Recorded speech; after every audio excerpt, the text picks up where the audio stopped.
Hola, mi nombre es Roxana Díaz, soy estudiante de la carrera de Cosmetología y Estética Corporal en la Universidad de Oriente en el campus de Veracruz. Y este video que estoy haciendo es para la materia de Biología de la Piel, en el cual les hablaré sobre la anatomía de nuestra cara y de nuestro cuello.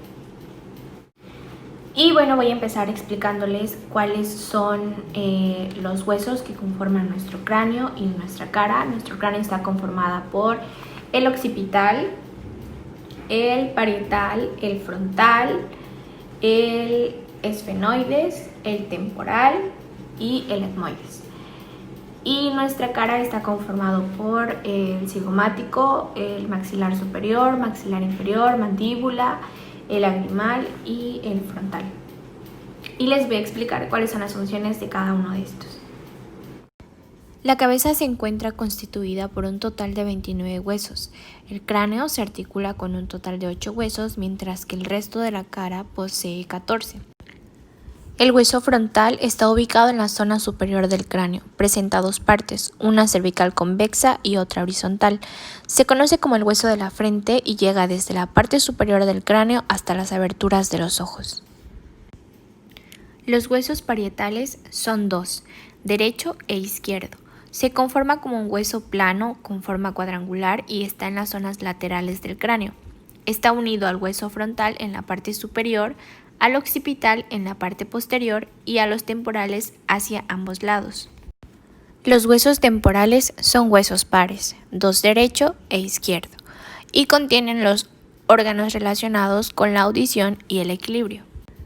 El hueso occipital está ubicado en la parte posterior del cráneo y se conecta con la primera vértebra cervical. El hueso esfenoidal y etmoidal se encuentran en la base del cráneo y se relacionan con los huesos de la cara. Los huesos lacrimales son dos huesos pequeños situados uno en cada órbita, en el ángulo interno de las mismas. Los huesos maxilares superiores son dos huesos unidos en la línea media, que forman parte del suelo orbitario. Tiene dos láminas, una vertical que forma parte de la porción anterior de la cara y una horizontal que forma parte del paladar óseo. Los huesos cigomáticos o malares forman los pómulos de la cara. Se articulan hacia superior con el hueso frontal, hacia inferior con el maxilar superior y hacia posterior con el temporal a través de la apófisis temporal del cigomático. Y bueno, una vez que ya hablamos de cuáles son los huesos que conforman nuestro cráneo y nuestra cara, les voy a hablar sobre los músculos. Los músculos que conforman nuestra cara son el vientre frontal del occipito frontal, el corrugador superciliar, el orbicular de los ojos, que a su vez se divide en dos porciones. La primera porción es la porción orbitaria y la segunda es la porción palpebral. También se conforma por el elevador del labio superior, el cigomático menor, el cigomático mayor, el macetero, el bucinador, el depresor del labio inferior, el mentoniano, el risorio de Santorini, el platisma, el esternocleidomastoideo, el orbicular de los labios, y les voy a explicar cuáles son las funciones de cada uno de estos. La organización miológica de la cabeza y del cuello puede distinguir dos tipos de estructuras musculares, los músculos de la mímica facial o de la expresión facial y los músculos masticadores que intervienen en la masticación y en el proceso deglutorio en general. Músculo occipito frontal. Son fibras musculares que pasan por debajo del cuero cabelludo y llegan hasta la frente. Su contracción eleva las cejas y produce las arrugas de la frente. Está inervado por el nervio facial. Músculo orbicular de los ojos. Son fibras circulares y concéntricas que se disponen alrededor de las órbitas y en los párpados. Su contracción cierra los párpados y mueve las cejas. Está inervado por el nervio facial. El músculo nasal corresponde a un grupo de fibras musculares de la nariz que permiten el movimiento de la misma. El orbicular de los labios se encuentra rodeando la boca. Su contracción permite la aproximación y cierre de los labios, el movimiento de las alas de la nariz y el mentón.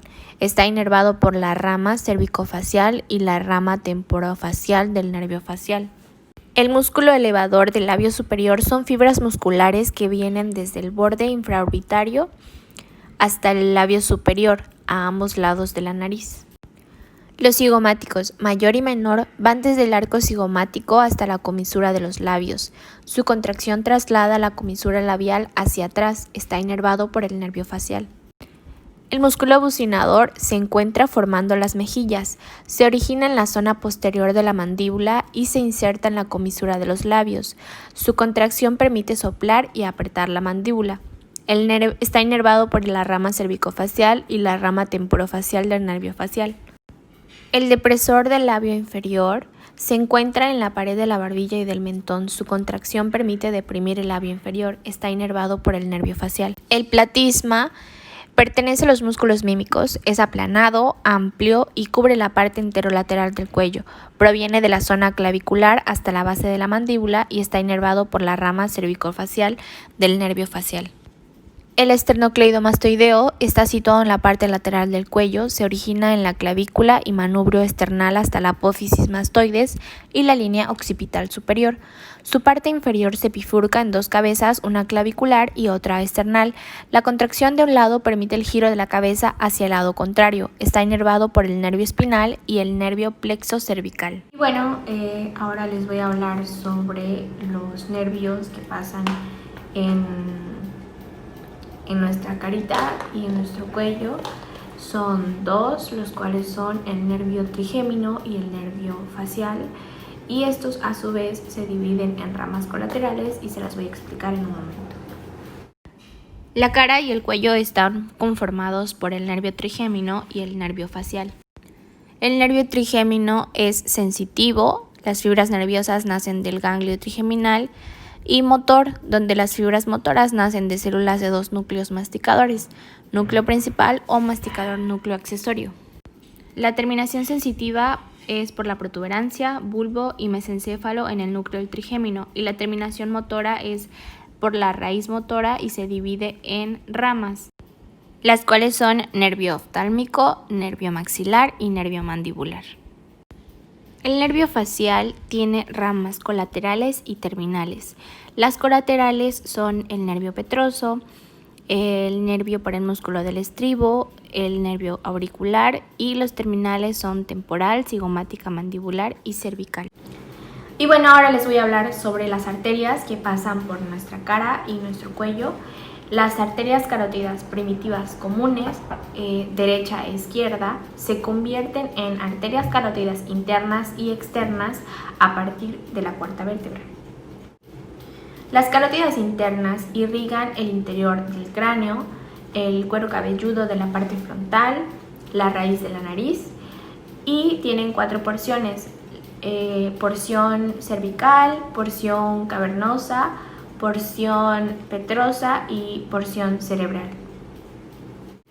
Las carótidas externas forman 6 ramas colaterales y 2 terminales. Las ramas colaterales son arteria tiroidea superior, arteria facial, arteria lingual, arteria occipital, arteria auricular posterior y arteria faríngea ascendente.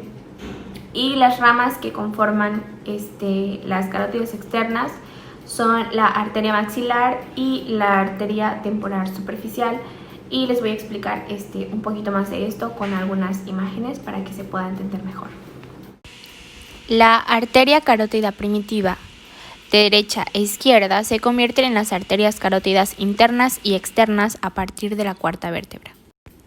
En esta imagen se muestra a la arteria carótida externa y sus ramas colaterales, también sus 2 terminales. Podemos ver a la arteria tiroidea superior, a la arteria lingual, a la arteria facial, a la occipital, auricular posterior y faringe ascendente, y las terminales, que son arteria maxilar y arteria temporal superficial. Y bueno, ahora les voy a hablar sobre el sistema venoso de nuestra cabeza y de nuestro cuello. La cabeza y el cuello son drenadas por una vena principal, la cual es la yugular interna, y a su vez por 5 venas menos voluminosas, las cuales son la yugular externa, la yugular anterior, la vena tiroidea inferior, la vena vertebral y la yugular posterior. Y les voy a explicar un poquito más sobre estas, cada una de estas y las funciones que tienen con algunas imágenes para que se pueda entender mejor. Las venas yugulares internas drenan el cerebro, cara y cuello y se originan en la parte posterior del foramen yugular, en la base del cráneo, donde continúa el seno sigmoideo. Las venas yugulares externas comienzan en las glándulas parótidas cerca del ángulo de la mandíbula, descienden por el cuello a lo largo de los músculos, terminan en un punto a nivel medio clavicular y drenan el exterior del cráneo, como el cuero cabelludo y regiones superficiales profundas de la cara. Las venas vertebrales se originan por debajo de los condillos occipitales, drenan estructuras profundas del cuello, la médula espinal cervical y algunos músculos del cuello. Y bueno, eso sería todo. Gracias por su atención, espero que les haya gustado mucho y que haya quedado claro.